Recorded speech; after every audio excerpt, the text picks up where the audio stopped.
So, I'm a bit late to the party, but I had to finish Persona 5 before I reviewed it. If you don't have time to stay for the entire video, or simply don't want to, I can tell you this right off the bat. The game is fantastic. Now go out and get it. And for those of you who is still here, I'm going to talk about the game and I'll try to avoid as many spoilers as possible. Even though some footage may spoil certain beginning locations or events for you. So let's talk about the story first. The setup for the game is very akin to other Persona games. The story is told in retrospective, meaning that stuff has already happened, but the player gets to experience what has happened throughout the game, making it more interesting than it could have been if told directly. The game starts out with the protagonist getting sentenced to probation because of the damage he inflicted on a drunk man, after protecting a woman from the very same man. So he becomes a transfer student in Tokyo, attending a school known as Shuyin. At the school, he meets and befriends problem student Ryuji. Later, they both get sucked into a different world known as the Metaverse, and after awakening their respective persona, the real game begins. If you by any chance ever forget what has happened story-wise, you can use a great feature called Story Up to This Point. It lets you recap the events leading up to the point you're at currently. This is a very useful tool if you haven't played for a while. For the characters to awaken their personas and true power, they need to rip off their mask and confront their inner self.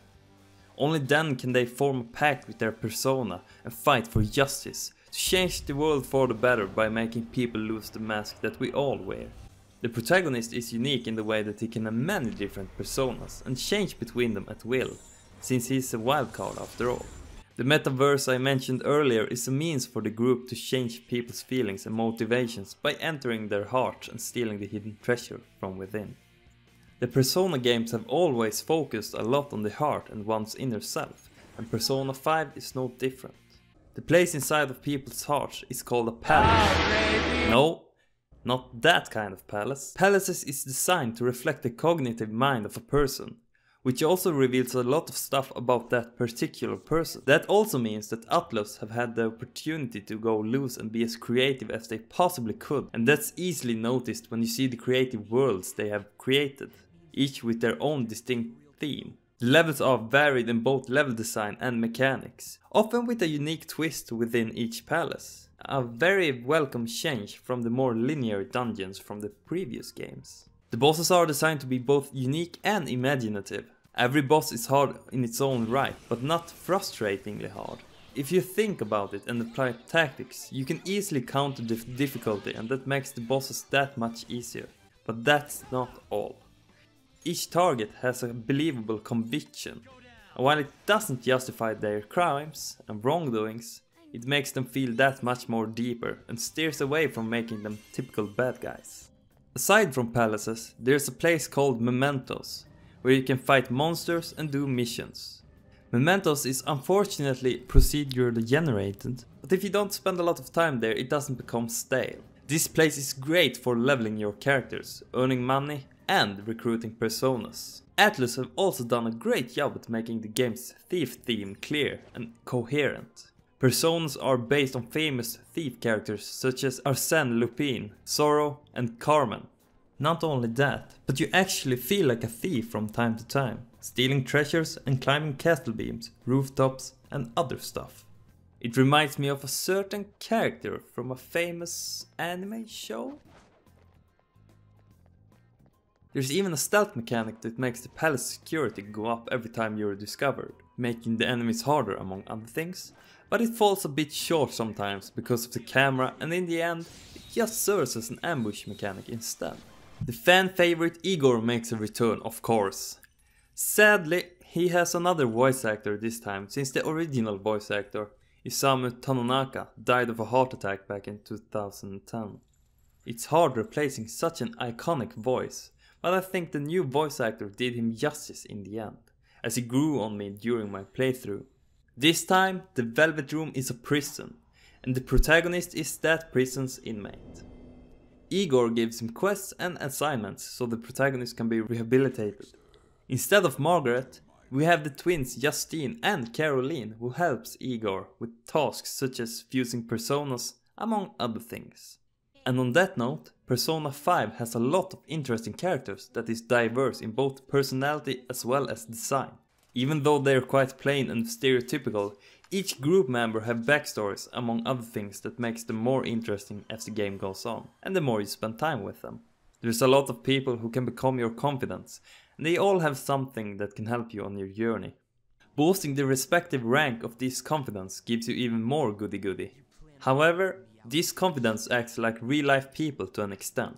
So your rank with them doesn't go up every time you hang out with them. And you can't hang out with them every day either. They have a life too, you know. The game itself has an amazing visual direction and style. It's clean, it fits the game, and it's very easy on the eyes. It's simple but effective, and it looks absolutely gorgeous. The cutscenes are all animated, and it feels like you're watching an anime during those. And while playing, the game will run at a smooth 30 FPS, which is totally fine by me. Persona 5 also have a great soundtrack to accompany the many different scenarios you will come upon throughout the game. My favorite so far must be Blooming Villain, that you'll hear during boss fights. Here's a sample.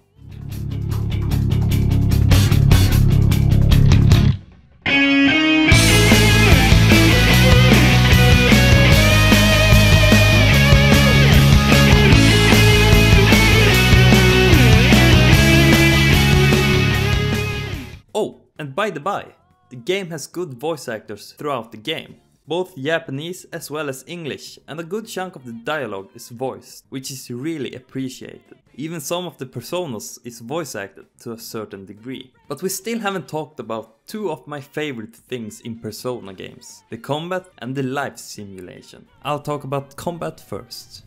For those of you who have played previous games, the combat is very similar. It's turn-based combat that's getting better and better with every new game in the main series. There's a lot of different ways you can approach each battle. You can use melee attacks, ranged weapons, or use different skills with the help of your persona. Each team member and each enemy also have their respective weaknesses that both you and them can exploit for another action during the turn. And that exploit will become a big part of combat the further into the game you'll get. Let's go, Captain! Did it, Skull? Persona! Captain Kid! The enemies are varied and imaginative, which makes the game feel less samey in the long run. Even though some of the enemies is straight up, well...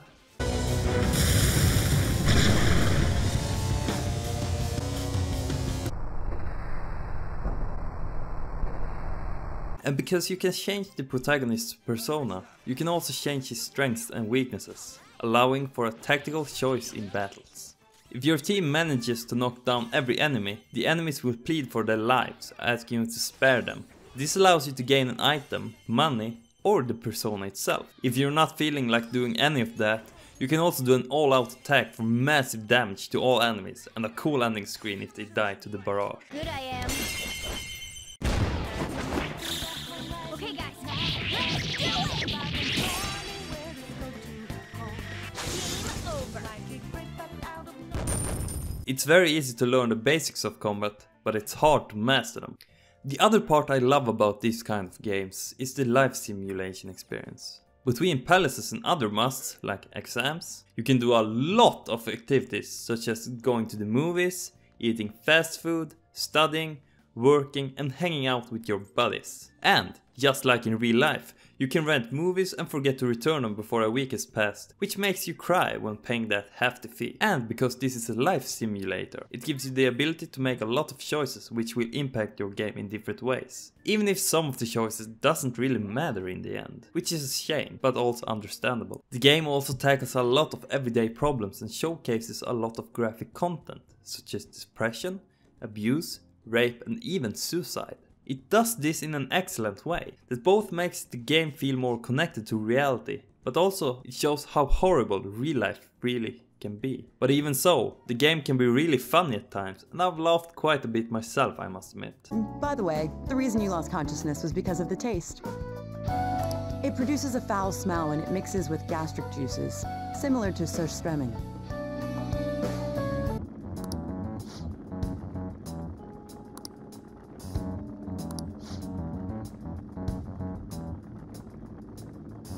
But since all I've done is praising the game so far, I thought we'd talk about some of the bad things too. The first thing I'd like to talk about is the lack of freedom in the beginning. You unlock more and more stuff to do as the game progresses, but I feel like there's very little to do at the start of the game. Another thing that I didn't have a problem with, but you might, is how the game introduces you to things. At times, it can become really overwhelming with all the information the game throws at you.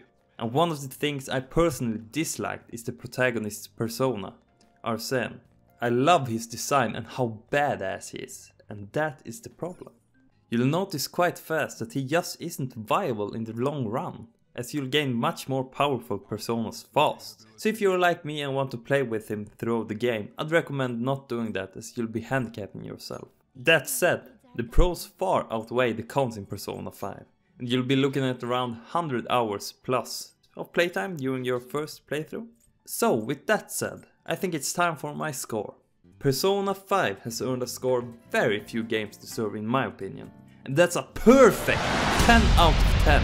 It's just that amazing, and in my opinion it's a must own. That's not to say the game doesn't have its issue, it simply means that the game is at the top of its genre and that few games can compare. It's also very worth its asking price, and I've spent many hours in front of my TV since it came out, and I'm not tired of it yet. Persona 5 stays true to the series and improves upon the formula. That's about it for this review. If you liked it, you can give it a like, and if you didn't, give it a dislike. It's totally up to you. I hope to see you guys in my next video, and if you enjoyed my content, you can always comment and subscribe down below. But until then, I hope you have a great continuation. See ya!